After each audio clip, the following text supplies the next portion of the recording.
দর্শক, এ পর্যায়ে আমরা ইলিশের বাজার পরিস্থিতি জানা চাই আপনাদের। মুন্সিগঞ্জ থেকে আমাদের সঙ্গে যুক্ত হচ্ছেন সহকর্মী শুভ ঘোষ।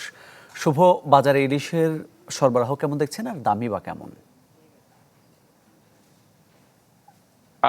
মামুন, আসলে জ্যৈষ্ঠের খরতাপে বর্ষা মৌসুমেও কিন্তু আসলে উত্তাপ ছড়াচ্ছে মাছের বাজারে। আমরা ভোরের আলো ফোটার সাথে সাথেই দেখেছি যে মুন্সিগঞ্জের মীরকাদিমের যে মৎস্য আড়ত রয়েছে সেখানে কিন্তু ক্রেতা আর বিক্রেতাদের দর কষাকষিতে একেবারেই মুখরিত পুরো মৎস্য আড়ত। তবে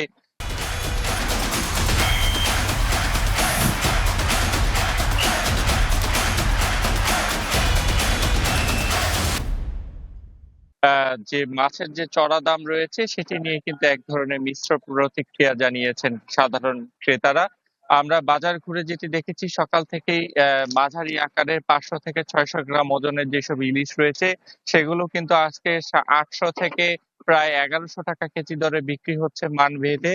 এছাড়া আরেকটু বড় আকারের যেসব ইলিশ রয়েছে 800 থেকে 900 গ্রাম কিংবা 1 কেজি ওজনের সেসব ইলিশ কিন্তু আজকে এখানে প্রায় 1800 থেকে 2000 টাকা কেজি দরে বিক্রি হচ্ছে। এছাড়া 1 কেজির উপরে যেসব ইলিশ রয়েছে সেগুলো কিন্তু আজকে 2200 থেকে 3000 টাকা পর্যন্ত কেজি দরে বিক্রি হচ্ছে। এছাড়া অন্যান্য দেশীয় প্রজাতির মাছের কথা যদি জানিয়ে রাখি, রুই মাছ কিন্তু 400 থেকে 450 টাকা কেজি দরে বিক্রি হচ্ছে। চিংড়ি মাছ বিক্রি হচ্ছে 1600 টাকা কেজি দরে। তবে তেলাপিয়া মাছ কিন্তু আজকে আমরা দেখেছি বিক্রি হচ্ছে 250 থেকে 300 টাকা কেজি দরে।